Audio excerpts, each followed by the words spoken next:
Les livres et les belles histoires, elle y a pris goût dès son plus jeune âge au Rwanda. Et c'est évidemment dans une librairie que l'écrivaine Beata Umubyei-Mérès nous convie. J'ai eu la chance de grandir à Butare, dans une ville où il y avait 2 bibliothèques et une librairie. Donc dès que j'ai su lire, je suis allée notamment au Centre culturel français qui était juste en face de chez moi. Alors, celui-là, c'est vraiment un roman que j'aime beaucoup. Nadine Gordimer, prix Nobel de littérature, la seule femme africaine à avoir le prix Nobel de littérature.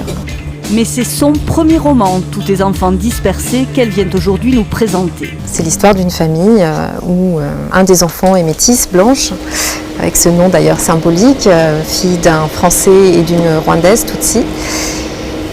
Et la façon dont elle va vivre dans un silence sur ses origines, sur l'histoire de ses parents, et malgré le silence qui a tout mazouté, parvenir à transmettre des belles choses à son fils, qui lui a grandi de l'autre côté du désastre.